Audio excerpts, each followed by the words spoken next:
Olá, boa noite. UF inaugura a rede de laboratórios multiusuários e o Hospital de Clínicas da Universidade realiza o primeiro simpósio interdisciplinar de terapia intensiva. No estúdio, hoje vamos refletir sobre a extinção e fusão de municípios brasileiros. A ação está prevista no Pacto Federativo, uma das PECs do Plano Mais Brasil, lançado pelo governo federal, que busca ajustar as contas públicas. Fique com a gente, o Jornal da UF começa agora.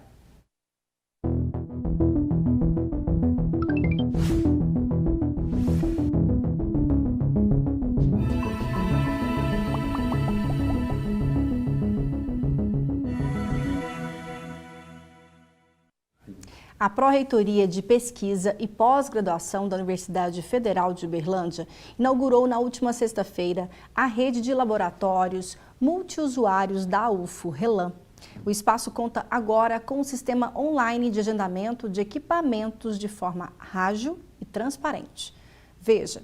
Os equipamentos, que custaram cerca de 4,5 milhões de reais, ficavam em vários laboratórios do campus Umuarama. Agora, com a criação da rede, tudo se concentra em duas salas do bloco 6Z, proporcionando mais segurança aos aparelhos e maior comodidade aos usuários. Facilita os nossos pesquisadores no sentido de viabilizar, procedimentos que às vezes eles tinham que fazer o procedimento num determinado laboratório, depois ir para um outro laboratório, agora eles podem fazer os procedimentos que forem atinentes às suas respectivas pesquisas dentro do mesmo espaço. Houve um investimento extra de cerca de 60 mil reais na adequação de bancadas e instalação de aparelhos de ar-condicionado e outros materiais. A inauguração do complexo foi no saguão do bloco, com presença de professores e pesquisadores. Matias, professor do curso de Medicina Veterinária da instituição e um dos idealizadores do RELAM, será um dos beneficiados pelo novo sistema. Ter à disposição, não de um professor ou um grupo de professores ou pesquisadores, material para pesquisa, equipamentos muitas vezes caros ou de difícil acesso. Mas também a facilidade para o pesquisador, porque ele não fica sozinho responsável por uma série de equipamentos, manutenção e tudo mais. Facilita muito também para os orientados desses professores, que você vai ter um local em funcionamento com um técnico responsável e dessa forma o ensino da pesquisa é facilitado também bastante, Então, fora que também é uma economia violenta de custos. Na oportunidade, houve entrega de homenagens aos envolvidos na concepção e montagem dos laboratórios. O agendamento para uso dos equipamentos agora é feito antecipadamente e via online. Ele vai funcionar de uma forma clara e aberta ao público, tanto a comunidade interna da universidade como a comunidade externa.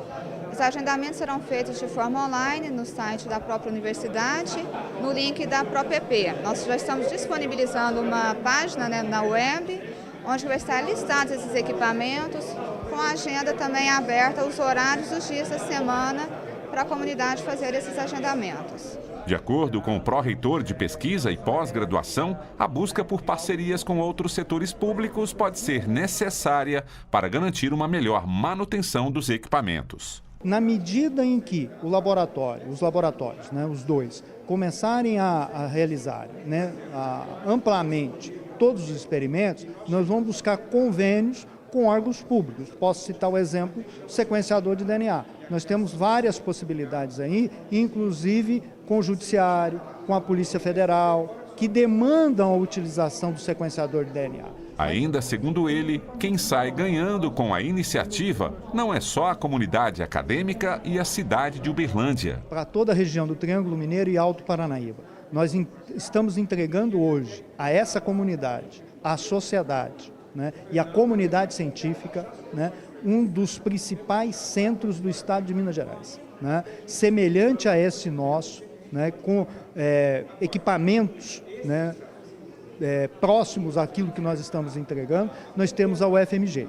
Nenhuma outra universidade concentrou os equipamentos em 2 laboratórios com tamanha articulação que nós conseguimos fazer aqui. E a unidade de terapia extensiva do Hospital de Clínicas da UFO realiza hoje e amanhã o primeiro simpósio interdisciplinar de terapia intensiva. O evento conta com a participação de diversos profissionais da saúde que atuam na instituição. Veja.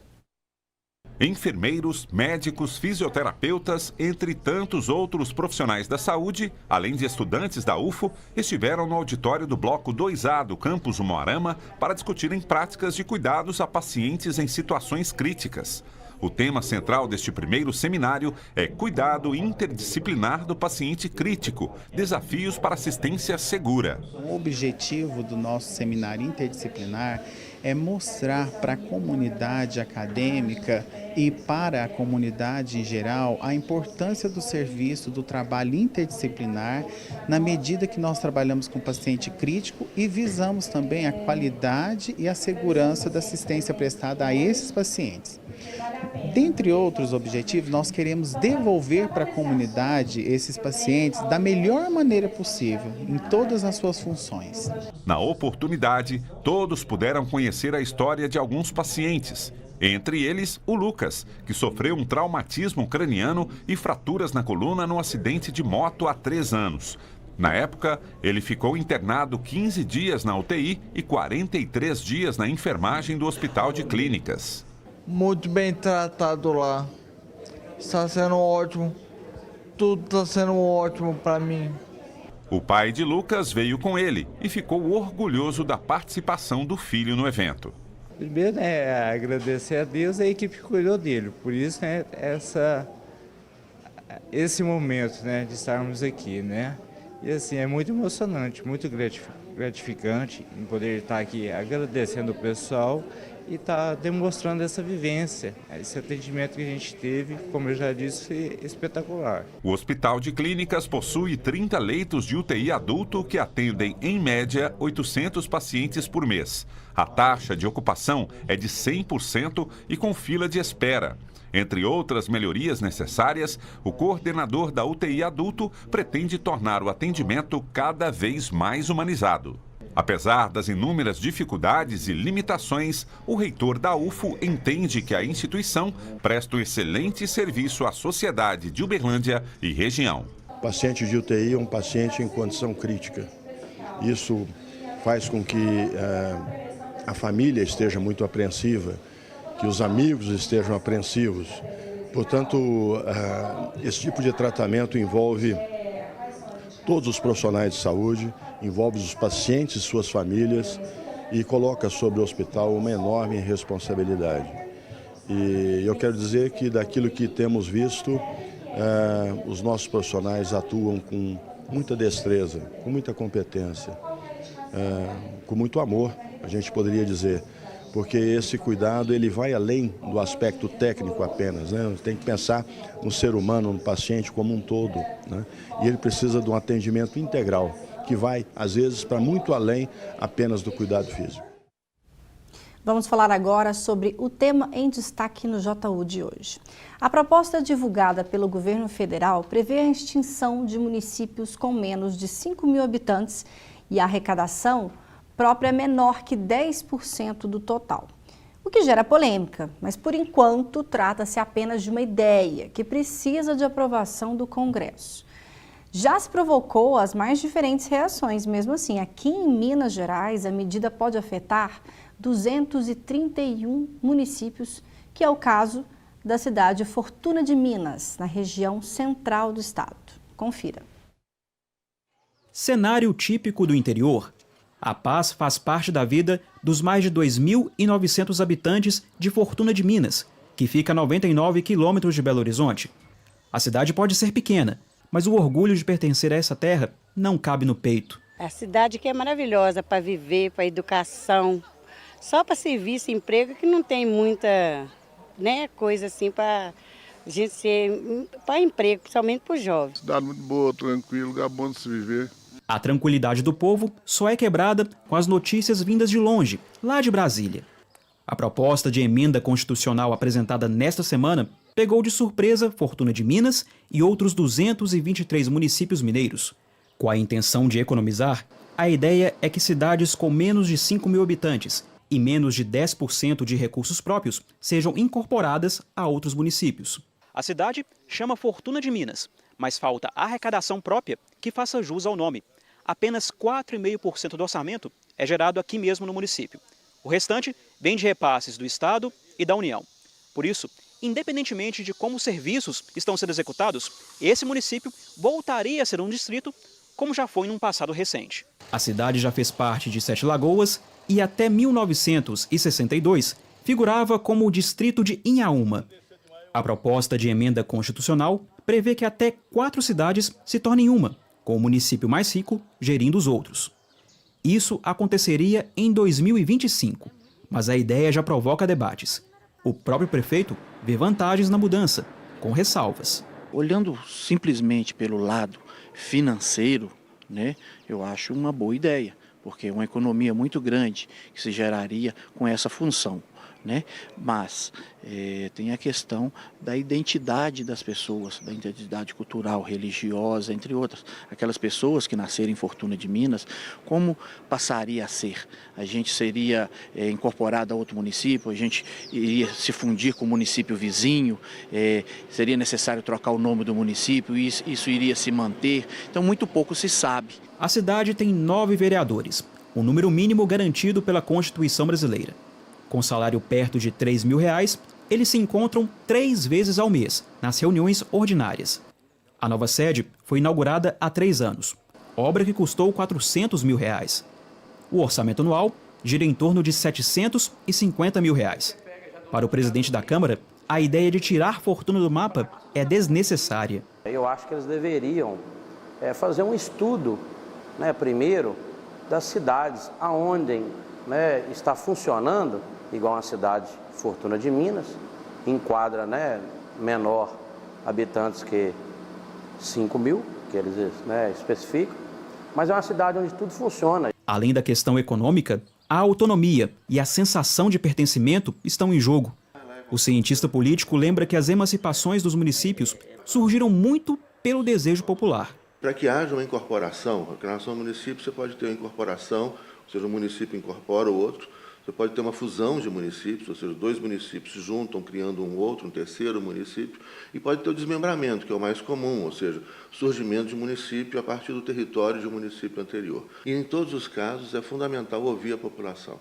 Nós estamos numa democracia e essa escuta da população por meio de um plebiscito, ou seja, uma consulta prévia, onde vai se perguntar simplesmente ao povo do município, aos munícipes, se eles desejam ou não essa incorporação, essa fusão. Enquanto isso, sobra a indignação da população em cima da proposta que ainda nem foi discutida no Congresso. Há mais de 50 anos atrás, os grandes homens de Fortuna de Minas se uniram, batalharam e lutaram muito para a emancipação do município. Aqui deixou de ser uma vila para ser o município de Fortuna de Minas. Hoje, pessoas em Brasília, que não nos conhecem, muitos nem nunca vieram aqui, querem acabar com o município, querem voltar aqui a ser uma vila, pertencer a outra cidade. Ou seja, isso é andar para trás. Em nota, a Confederação Nacional de Municípios afirma que essa proposta é um grande erro e representa a falta de conhecimento sobre a realidade brasileira. Também, por meio de nota, a Associação Mineira de Municípios considera essa proposta inviável e alega que a intenção principal é de desviar o foco dos graves problemas enfrentados pelo governo federal. E aqui no estúdio hoje recebo para conversar conosco sobre esse assunto o Rick Naves, que é economista. Boa noite, Rick. Boa noite, Patrícia. E também o Alexandre Valmort, que é o professor da Faculdade de Direito da UFO. Boa noite, professor. Olá, boa noite. Gostaria que vocês começassem falando sobre a questão da constitucionalidade dessa proposta do governo federal. Professor Valmort, seria possível, sim, essa proposta de extinção e fusão de municípios? Bom, ela é bastante duvidosa do ponto de vista constitucional, porque veja bem, uma das coisas mais fortes, aquilo que o pessoal normalmente chama de cláusulas pétreas, ou seja, aquela parte da Constituição que nós temos uma superproteção quase imutável, justamente um dos assuntos é a Federação Brasileira. Aí muita gente vai dizer, não, mas eu não estou alterando, não estou suprimindo a federação. Só que essa ideia de federação na Constituição, ela guarda o respeito por alguns patamares, por algumas camadas, ou seja, nós temos um poder central, que é a União, os poderes regionais, que são os estados, e os poderes locais, que são os municípios. No mais, essa proposta de emenda, ela dá a ideia de que de cima você faz um corte e pode extinguir essa última camada, né? Uma parte dessa última camada, que segundo a linha estabelecida pela proposta de emenda seriam os municípios com menos de 5 mil habitantes. Todos esses municípios, eles gozam de um status que é a chamada autonomia federativa. E isso parece uma forma de você patrolar, não é? Passar por cima de um elemento que é do coração da Constituição, essencial, que não permite esse tipo de coisa. Excelente. E quais seriam, então, os trâmites necessários para haver essa extinção, né? Ainda nem começou a ser votado no Congresso, mas seria realmente possível? Acho que o professor Fernando colocou essa parte constitucional, acho que, né, de forma brilhante. Não tem, no próprio texto constitucional tem lá, né, no preceito, lá no parágrafo 4º do artigo 18 da Constituição, tem a forma de criação e de extinção dos municípios. Interessante que essa proposta, né, posta aí, está no artigo 115, né, dessa proposta de emenda constitucional, e entre as várias citações, no parágrafo 5º ele cita da seguinte forma: não se aplica a incorporação de que trata este artigo o disposto no parágrafo 4º do artigo 18 da Constituição Federal. Ou seja, ele dispensa isso que está já pavimentado na Constituição Federal, né? Ele fala então que essas regras que ele está criando aqui é uma série de regras novas que não está respeitando aquilo lá. E o que defende, por exemplo, essa parte lá do artigo 18, que os munícipes, né, a população, os cidadãos dos munícipes que vão se tornar independente, ou o novo município que vai ser criado, a população seja ouvida, seja levada em consideração através de um plebiscito. Então, se a gente pensar um município, uma organização, um povoado, assim como numa sociedade tribal, acho que isso aqui, na verdade, é um tema, inclusive, de antropólogos, né? Por que o município ele foi criado? Qual é a história daquela população? Por que em algum momento surgiu uma vontade de se tornar independente, né? Tem alguma questão de identidade? O que se coloca agora é justamente a questão financeira, né? E se realmente essa questão financeira, a economia para a União viria de forma significativa para o Estado? Não, para a União é muito dúbia essa questão. Dá para se afirmar que essa economia seria principalmente no mercado de balcão, via recursos discricionários que a União fornece aos municípios. Então, no limite, sim, ele teria um número menor de prefeitos para atender aos anseios. Mas, por exemplo, o FPM, ele é um fundo de participação dos municípios. Ele é parte de recurso arrecadado pela União, mas que é recurso que involuntariamente, não depende de vontade voluntária da União, passa esse recurso para os municípios. O fundo de participação dos municípios são recursos já definidos na Constituição, parte do imposto industrial, né, da produção industrial, e parte do imposto de renda. Esses recursos são assegurados aos municípios. Então, independente se extinguir ou se criar mais municípios, não significa que vai ter mais recurso ou menos recurso do FPM. O FPM significa, se diminuir o número de municípios, o bolo vai ficar do mesmo tamanho, mas significa que as fatias ficarão maiores para aqueles municípios que vão continuar em pé.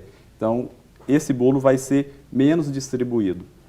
Assim, se a gente for ver, por exemplo, a história do FPM, quando ele foi criado, ele tinha unicamente lá em 65 o preceito da população. Então, ele levava em consideração o número de habitantes. Em alguns momentos na história desse tributo, por bem, ele incorporou um critério de renda, e ele foi definido depois por faixas populacionais, que eu acho que tem aí um amplo debate, um amplo espaço para discussão dessas faixas, porque faixas, ela acaba guardando alguma questão de desigualdade mesmo. Então, dá para discutir sobre isso, mas o potencial de economicidade, de economia de recursos para a União é quase nulo. Concorda, professor Alexandre Valmert? Então, não seria por aí, essa questão da economia ser o principal ponto-chave, né, desse plano? Eu acho que nós temos que chegar e analisar toda essa questão, Patrícia, a partir do seguinte ponto. Queira ou não, está se colocando como se todo município com menos de 5 mil habitantes, por si só, fosse um problema. Então a ideia é, temos que ter um corte, uma cura radical. Bom, a coisa não é tão simples. O senhor Rick acabou de falar, né? Na verdade, isso não é uma conta. Simplesmente agora você diminui o número de municípios, haverá uma economia de uma X%. economia tal. E a gente não pode esquecer que tem algumas coisas aí que isso sim a gente tem que colocar na ponta do lápis, mensurar com cuidado, porque veja, muitas vezes esses pequenos agrupamentos populacionais que têm lá sua estrutura política funcionando, você não tem simplesmente a estrutura política, o poder público não é simplesmente uma Câmara de Vereadores. Inclusive, a própria matéria que foi veiculada, vocês prestaram atenção, lá tem Unidade Básica de Saúde. Sim, não é? Unidade. Então tem uma mão de serviços públicos e isso não pode ser descartado. Aí muita gente vai dizer, não, mas se um município maior... Mas não quer dizer que necessariamente num município maior, toda essa dinâmica, essas demandas dessa população sejam atendidas. Ao contrário, pode haver a diluição. Tá? Então eu acho que essa é uma primeira vacina para a discussão, ou seja, o município pequeno não é por si só um problema. É claro que nós temos problemas no Brasil, nessa estrutura federativa, não é? Bom, uma coisa que acaba ditando essa dinâmica é que, você veja, o Brasil tem uma dinâmica regional, tem partes que agora estão crescendo e Minas é um exemplo, né? Esses pequenos municípios que ficaram nas regiões onde houve esgotamento do ciclo aurífero já há 2 séculos e tudo mais. Mas, por outro lado, você pega, por exemplo, numa seta para o centro-oeste, para a região norte, você tem lugares que há 30 anos atrás nada havia e hoje você tem um adensamento populacional de 10 municípios. Isso é da dinâmica do sistema brasileiro e não é considerado nessa proposta. É uma proposta que parece que ela fantasia um problema, apresenta como se fosse solução. Nisso a gente acaba concordando com a nota, né, dos municípios, né, sim, que acaba diluindo a Associação atenção. Mineira dos Municípios, né, que isso considera tem que levar em inviável. consideração. E assim, a Constituição, isso é uma coisa importante para as pessoas saberem, ela tem uma série de mecanismos para esse funcionamento melhor das coisas, certo? Por exemplo, de um jeito ou de outro, de 88 até 95, realmente houve uma explosão de municípios aí no Brasil. Isso é fato. Uma própria emenda constitucional já alterou, pouca gente sabe, né, isso não foi levado em consideração, alterou o dispositivo constitucional exigindo o estudo de viabilidade municipal, justamente para verificar se é possível você estabelecer alguns critérios. E outra, você tem hoje, Patrícia, uma série de instrumentos no direito que possibilitam ações integradas. Você pode formar consórcio de municípios, é possível criar associações públicas de município. Talvez uma proposta interessante, legal, seja justamente você criar normas que incentivem e fortaleçam essa ação cooperativa e não simplesmente cortar. Seria, né, outro viés de pensamento. Já previsto, inclusive. Já previsto. Voltamos a falar sobre esse assunto. Agora uma pausa para a gente saber como fica a previsão do tempo para esta terça-feira em Uberlândia e outras cidades da região.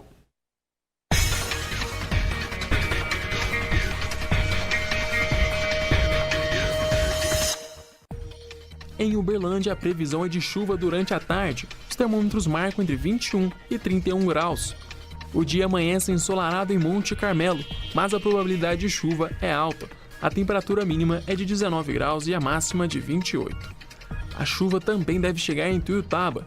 A mínima prevista é de 21 graus e a máxima pode chegar a 31. Terça-feira de chuva em Patos de Minas.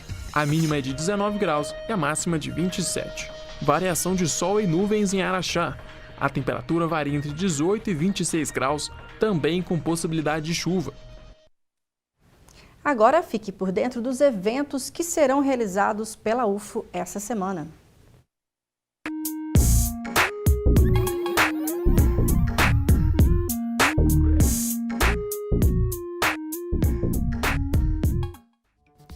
Olá pessoal, já estamos em dezembro e você confere agora os eventos que acontecem na universidade nesta semana. O primeiro encontro de Imigração, Saúde e Trabalho vai ser realizado nesta terça-feira.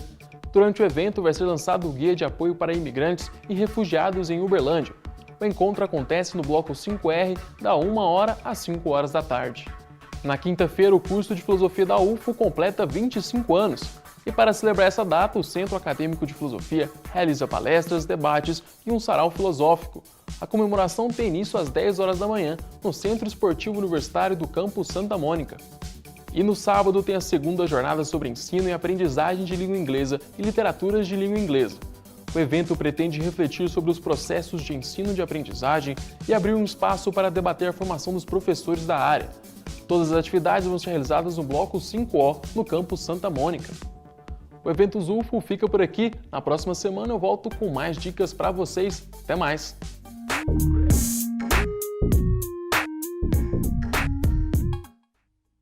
Voltando a falar então sobre a extinção e a fusão de alguns municípios, né? Proposta uma das PECs do governo federal, que ainda será votado no Congresso. Rick, Minas Gerais é o estado que mais seria afetado com a redução de municípios.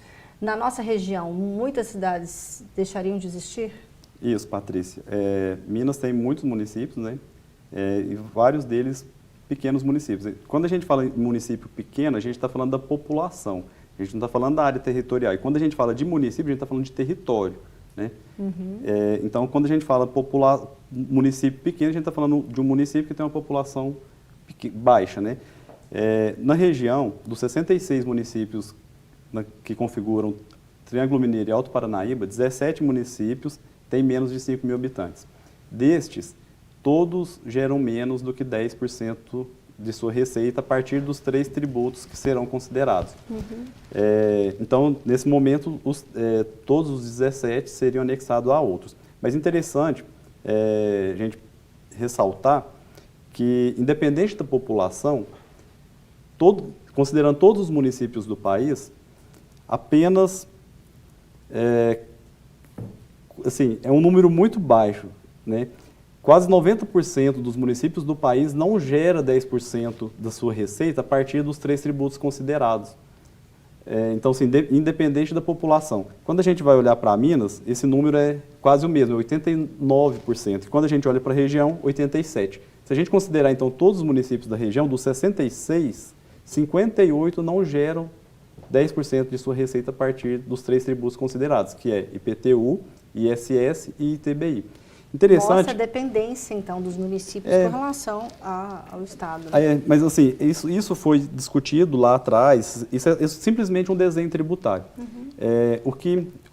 Os tributos municipais, eles são tributos caracteristicamente urbanos. Então, se um município desse aí, que a gente está falando que é um município pequeno, esse município é um município rural. A geração de riqueza dele está na área rural, né? Então, ele tem uma baixa população, que geralmente a população está empregada no campo, principalmente.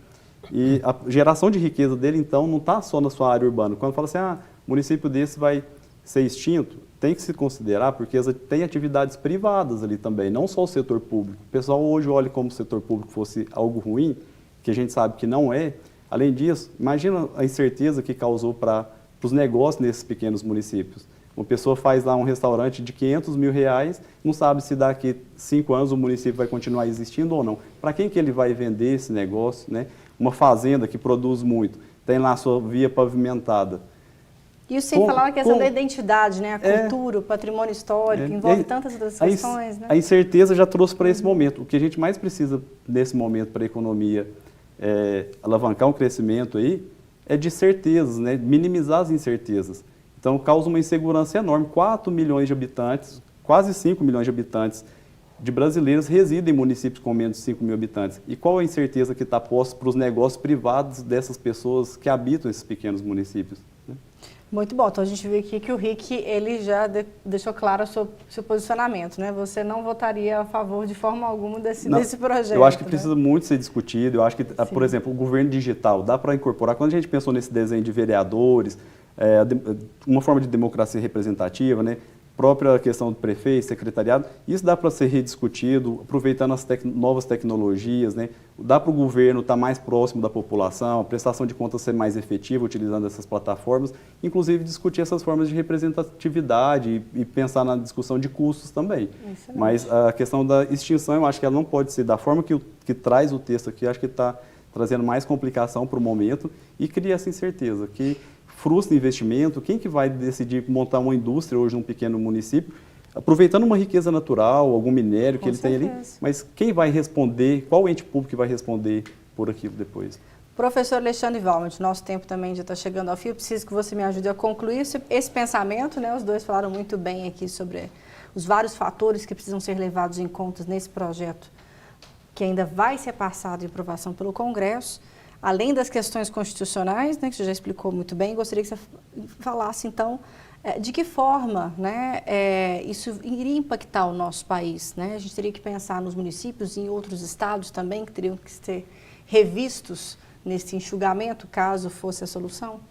Bom, eu acho que você colocou muito bem. Se é para passar a limpo, se é para verificarmos todos os problemas da federação, se chama PEC do Pacto Federativo, nós temos que corrigir algumas coisas, né? Aqui, ó, por exemplo, quem está nos assistindo agora, não sei se sabe, mas nós temos aí alguns estados da federação que a população é menor do que Uberlândia, ou igual a de Uberlândia. Dá um exemplo, só para a gente ter uma ideia. Nós temos, por exemplo, Roraima e Amapá. Roraima tem uma população menor do que a cidade de Uberlândia e, veja bem, né, tem que discutir. Ninguém falou nada. Será que com essa mesma régua que estão usando para os municípios com menos de 5 mil habitantes, Roraima também é, entre aspas, né, sustentável? Não é? Roraima até 1988 era um território federal e por um jogo lento da Constituinte acabou se tornando Estado. Né? E aí vem uma série de discussões. Né? Não esqueçam, Roraima elege 3 senadores. Roraima elege 8 deputados federais. Isso aí também é uma outra coisa que em 88 teve essa mudança. Né? De uma hora para outra, a representação mínima pulou para 8 deputados federais. Tem estados enormes no Brasil e eles conseguem administrar todo o seu território. O estado do Amazonas e o estado do Pará realmente têm condições de chegar e prestar todos os serviços necessários. São uma série de indagações. Há município no Brasil, por exemplo, que a extensão territorial é equivalente à de alguns países da Europa. Da Europa, né? São enormes. Então a discussão acho que não pode chegar e simplesmente eleger um culpado de momento, que são os municípios com menos de 5 mil habitantes. Eles não são, né, os culpados de todos os problemas da federação. E pensando também na questão política, seria muito difícil, né, conseguir aprovação no Congresso, justamente por todas essas amarrações políticas que existem também. Com certeza, né? Porque não esqueçam, o eleitor não mora no país, o eleitor não mora no estado, o eleitor mora no município. No município, né? As eleições são municipais. E essa capilarização realizada por esses agentes políticos locais não pode ser desconsiderada. Excelente. Muito obrigada pela sua participação e contribuição no JU, viu, professor Alexandre Valmert. Rick Naves, economista também, muito obrigada, Rick, pela sua participação. O JU de hoje chega ao fim, mas logo mais, às 10 horas da noite, no Roda Viva, hoje será com o Henrique Meirelles, o atual secretário da Fazenda e Planejamento de São Paulo. Então, continua aqui na telinha da TV Cultura. E muito obrigada pela audiência, tenha uma excelente noite. É claro que eu te espero amanhã. Tchau.